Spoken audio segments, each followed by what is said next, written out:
Hello student, આજે આપણે પરમાણુનું બંધારણ થાકી ગયા છો. બહુ લાંબુ ચેપ્ટર છે. હવે એનો અંત આવશે આજે. તો સ્વાધ્યાયના થોડા દાખલા આપણે જોઈ લઈએ જે બાકી છે. દ બ્રોગલી અને હાઇઝનબર્ગનો સિદ્ધાંત. એટલે આખું તમારું ચેપ્ટર 2 વ્યવસ્થિત પૂરું થયું એ પણ તમને ખ્યાલ આવશે. આખું ચેપ્ટર કઈ રીતે ભણવાનું છે કોન્સેપ્ટ વાઇઝ ક્લિયર હોવું જોઈએ, બરાબર? અને પૂરું થશે એટલે આપણે આના જેડબલ યુનિટની પણ ચર્ચા કરશું, બરાબર?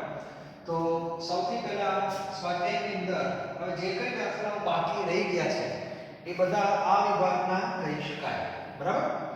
પાર્ટ 2 આપણે પહેલેથી જ પૂરો કરેલો છે. તો દ બ્રોગલી અને હાઇઝનબર્ગ સૂત્ર બહુ સામાન્ય છે. Lambda h mv. આનાથી આપણે તરંગ લંબાઈ શોધી શકીએ. અને દ બ્રોગલીનો કોન્સેપ્ટ આવ્યો ત્યાંથી બધાને ખ્યાલ છે બોહરનો નમૂનો ખોટો સાબિત થયો. કારણ કે આ તરંગ પ્રકૃતિની વાત છે અને લેમ્બડા એ દ્રવ્યની તરંગ લંબાઈ છે. પછી દ્રવ્ય ઇલેક્ટ્રોન હોય, પ્રોટોન હોય, ગમે તે લઈ શકાય, બરાબર? પણ આ સિદ્ધાંત સૂક્ષ્મ કણો માટે વધારે લાગુ પડે. h એટલે પ્લાન્કનો અચળાંક છે, m એટલે ઇલેક્ટ્રોનનું દળ અથવા કોઈ પણ દ્રવ્યનું દળ, બરાબર? અને kg માં લેવાનું કારણ કે આપણે જૂલમાં લઈશું. અને v એટલે એ દ્રવ્યનો વેગ. દ્રવ્ય તરીકે ક્રિકેટનો દડો પણ આપણે ગમે તે આપી શકીએ. આપણે તો લેમ્બડા શોધવાના. ઘણા કે લાગુ ન પડે વાત સાચી, પ્રાયોગિક રીતે લાગુ ન પડે, પણ સૈદ્ધાંતિક લેમ્બડા તો આપણે ગણી શકીએ છીએ. એ મેં તમને આગળ પણ કીધું થિયરીમાં કે લેમ્બડા તો આપણે હાથીનો પણ ગણી શકીએ. એનો અર્થ એવો નથી કે હાથી તરંગી ગતિ કરે છે. ક્લિયર? એ સૈદ્ધાંતિક કિંમતો થઈ કહેવાય. ત્યારબાદ આની અંદર એક બીજું સૂત્ર પણ મેં તમને આપ્યું તો ખબર હોય તો ઇલેક્ટ્રોનની ગતિ ઊર્જા.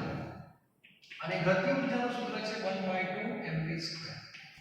અને આ બે સૂત્રને જો આપણે ભેગા કરીએ તો એક નવો સંબંધ સરસ મેં તમને આપ્યો તો લેમ્બડા h √2mk. આવ્યા. આ સૂત્રનો ઉપયોગ એમસીક્યુ લેવલે બહુ થાય છે. એનું કારણ બીજું કંઈ નથી, h અચળ છે, ઇલેક્ટ્રોનનું દળ અને k. એટલે આ એક સૂત્ર છે.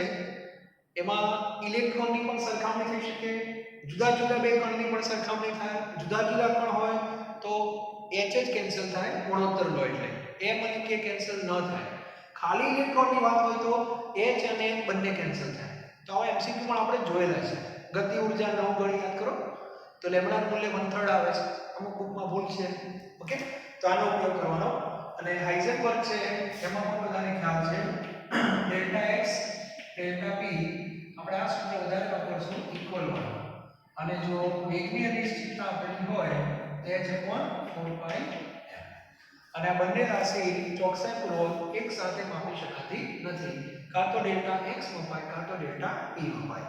એક ટેન્ડ્સ ટુ 0 થાય તો બીજો ટેન્ડ્સ ટુ ઇન્ફિનિટી થાય. આ બધી ચર્ચા આપણે કરેલી છે. ક્લિયર? અને આ એમસીક્યુ વધારે હોય છે. દાખલામાં પર્સન્ટેજ વાળા દાખલામાં ધ્યાન રાખવાનું, બરાબર? ચાલો હવે સૌથી પહેલા 2.20 જે રહી ગયેલા છે ફટાફટ આપણે પૂરા કરી લઈશું. આમાં કંઈ બહુ વધારે વેરાયટી નથી. જો ગુપ્તા ઇલેક્ટ્રોનની તરંગ લંબાઈ શોધવાની તો લેમ્બડા h સૂત્ર કયું h mv. h ની કિંમત 6.626 10⁻34. જાતે દાખલા ગણેલા કિંમતો બધું મગજમાં ફિટ થઈ જાય. લોહીમાં ઇલેક્ટ્રોનનું દળ 9.1 10⁻31 અને એનો વેગ આપેલો છે 2.05 ગુણ્યા 10⁷. અને આ જવાબ તમારો આવશે મીટરની અંદર SI. પછી એને નેનોમીટરમાં ફેરવવું હોય તો વાંધો નથી. ત્યાર પછી 2.21 ની અંદર ઇલેક્ટ્રોનનું દળ આપેલું છે અને એની ગતિ ઊર્જા આપી છે તો તેની તરંગ લંબાઈ ગણો. હવે આપણું જે સ્ટેટ બોર્ડ છે બહુ વિચિત્ર છે, બરાબર? સીધું જ આ સૂત્ર છે. આમ તો લેમ્બડા h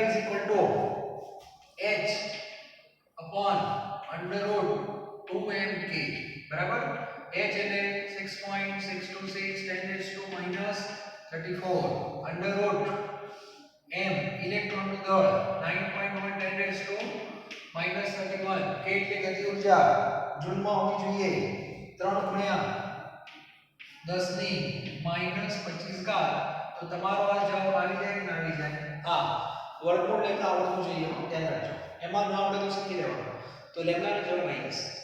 પણ આપણું સ્ટેટ બોર્ડ ઘણીવાર એવી આશા રાખે છે કે આ દાખલો 4 માર્ક્સમાં પૂછાઈ ગયો. ચાલો, જો કે હવે તો 11th ની એક્ઝામ સ્કૂલ લેશે, બહુ ચિંતા નહીં કરતા. ઓકે, પણ બોર્ડની અંદર માની લો કે આવો દાખલો પૂછાય તો એ લોકો આશા શું રાખે કે તમારે બધું અલગ અલગ કામ કરવાનું. કઈ રીતે? તો ગતિ ઉર્જા જે આપેલી છે, પહેલા સૂત્ર લખવાનું. ગતિ ઉર્જાને 2 વડે ગુણવાના, m વડે ભાગવાના, પહેલા v સ્ક્વેર શોધવાના, પછી એનું વર્ગમૂળ લેવાનું. આગળ આપણે કરતા હતા ને જેમાં ફોટો ઇલેક્ટ્રિકમાં, એના જેવું. એટલે ગતિ ઉર્જા ઉપરથી પહેલા v શોધો, એ v ને અહીં મૂકવાનો, પછી લેમ્બડા શોધવાનો. એમ ન કરવું હોય તો ડાયરેક્ટ. બરાબર? જવાબ આવી જશે. પછી આ એક પ્રશ્ન છે, કઈ સ્પીસીઝ સમઇલેક્ટ્રોનીય છે? એક્ચ્યુઅલી આગળનો ટોપિક નહોતો, પણ રહી ગયો તો જે તે સમયે તો લઈ લેજો. એ તો તમને ખ્યાલ જ છે. ઇલેક્ટ્રોનની સંખ્યા જોઈ લેવાની. Na+ માં કેટલા ઇલેક્ટ્રોન હોય? 10. K+ માં 18, Mg2+ માં 10, Ca2+ માં 18, S-2 માં 18, આર્ગન માં 18. તો 10 અને 18 ની જોડ બનશે. 10 વાળા કેટલા થયા? Na+ અને Mg2+. એ સમઇલેક્ટ્રોનીય કહેવાય. 18 વાળામાં K+, Ca2+, S-2 આર્ગન, એ બધા સમઇલેક્ટ્રોનીય કહેવાય. તો એ તમારે જોઈ લેજો. ત્યારબાદ દ પ્રોબ્લેમમાં 2.57, 58, 59, 60 અને 61. હવે આમાં બહુ વધારે કેમ તમને કહેતો નથી, કારણ કે સૂત્રમાં ડાયરેક્ટ તમારે કિંમતો મૂકવાની છે. રકમ વાંચો એટલે તરત તમને ખ્યાલ આવી જશે. બરાબર? ચલો, 2.57 બધી વાર્તાઓ કરી છે, એટલે બહુ ગભરાઈ નહીં જવાનો. સ્વાધ્યાયની અંદર વાર્તા કરી હોય છે, ઇતિહાસ છે બધું. દ્રવ્યની દ્વૈત વર્તણો દ બ્રોગલી પ્રતિપાદન કરેલી, જેને પરિણામે ઇલેક્ટ્રોન માઇક્રોસ્કોપની શોધ થઈ. એટલે આ તમને માહિતી આપી, આના કારણે આવું થયું. એટલે વાંચવાનું એટલે મજા આવે. જે વારંવાર જૈવિક અણુઓ અને અન્ય પ્રકાર પદાર્થના આવર્તન માટે ઉપયોગમાં લેવાય છે. જો આ ઇલેક્ટ્રોન માઇક્રોસ્કોપમાં ઇલેક્ટ્રોનનો વેગ આટલો હોય તો દ બ્રોગલીની તરંગલંબાઈ શોધો. આવડી જશે. વેગ આપેલો છે, ઇલેક્ટ્રોનનું દળ દરેક વિદ્યાર્થી યાદ રાખી લે 9.1 10 31. એટલે 2.57 સીધું સૂત્ર મૂકવાનું, લેમ્બડા h/mv. ક્લિયર? ત્યારબાદ 2.58 માં ઇલેક્ટ્રોન વિવર્તનની જેમ ન્યુટ્રોન વિવર્તન માઇક્રોસ્કોપ અણુની રચના નક્કી કરવા માટે વપરાય છે. અહીં તરંગલંબાઈ 800 પિકોમીટર છે, તો ન્યુટ્રોન સાથે સંકળાયેલો વેગ શોધો. એટલે ફરીથી સૂત્ર તમારે આમ જ વાપરવાનું, h/mv. v શોધવાનો છે, એટલે h/m લેમ્બડા. બરાબર? h ની કિંમત તો બદલાશે જ નહીં. 6.626 10⁻⁻34. ઉતાવળમાં ઇલેક્ટ્રોનનું દળ ના લેતા ન્યુટ્રોનનું દળ લેવું પડે. 1.675 into 10⁻27 kg. લેમ્બડા તમને પિકોમીટરમાં આપેલા છે, 800 પિકોમીટર, એટલે 10⁻12 મીટર થાય. ક્લિયર? તો આના પરથી તમને મળી જશે. ત્યાર પછી 2.59 માં બોહરની પ્રથમ કક્ષામાં ઇલેક્ટ્રોનનો વેગ આપેલો છે, તો દ બ્રોગલીની તરંગલંબાઈ શોધો. બરાબર? એટલે બસ આ સૂત્રથી લેમ્બડા h/mv. પહેલી કક્ષામાં વેગ આપેલો છે અને દ બ્રોગલી શોધવાની છે, કે માથાકૂટ કરવાની જરૂર નથી. હમણાં આગળ આપણે એક સૂત્ર ભણ્યા 2πr n લેમ્બડા. બરાબર? એટલે એની અંદર આ n જે છે એ પહેલી કક્ષા વેગ આમાં છે, સોરી આ જ લેવું પડશે, ત્રિજ્યા ગોતવી પડે ને, એટલે આપણે આ સૂત્ર વાપરશું. આની જરૂર અત્યારે નથી. પછી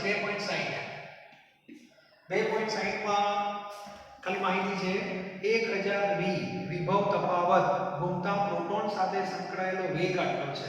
એ ખાલી વેગની વાત કરી છે, પ્રોટોન. પણ પ્રશ્ન હોકીના દળાનો છે. હોકીનો દળો આટલું દળ ધરાવતો હોય અને આ વેગથી ઘૂમતો હોય, એટલે જે પ્રોટોનનો વેગ છે કોને આપવાનો? દળાને. તો તરંગલંબાઈ શોધો. તો ફરીથી આ સૂત્ર લેમ્બડા h એટલે 6.626 10⁻34.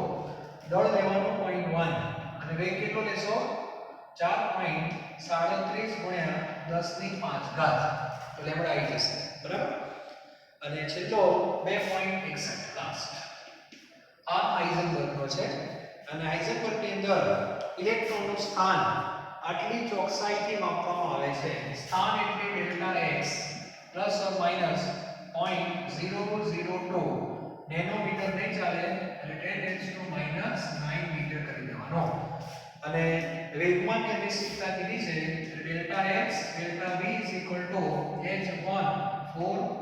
વેગમાન ડેલ્ટા p આ શોધી કાઢવાના ડેલ્ટા x ને સામે લઈ જાઓ તો delta p h/4π delta x થશે બરાબર આ એક મગજમાં તમારે રાખવાનું છે અને કિંમત પછી મૂકી દેજો જવાબ આવી જશે ઓકે ચલો તો આ રીતે આપણે દાખલા ગણી શકીએ તો ચેપ્ટર નંબર 2 જે છે અહીંયા આપણું પૂરું થાય છે અને દરેક વિદ્યાર્થીઓ હવે આના ખાલી જીવીના લેક્ચર આપણે જોઈ લઈશું અને નવું ચેપ્ટર આપણે ચાલુ કરશું નવું ચેપ્ટર ચાલુ કરવું હું વિચારીને તમને કહીશ પણ બે ચેપ્ટર જે મેઇન ફિઝિકલ કેમિસ્ટ્રીના કહેવાય એ પૂરા થઈ ગયા ફિઝિકલ કેમિસ્ટ્રી ચેપ્ટર બહુ લાંબા હોય છે હજુ બીજા 3 ચેપ્ટર લાંબા મારે ભણાવવાના છે લાંબા ચેપ્ટરો છે બરાબર થેન્ક યુ વેરી મચ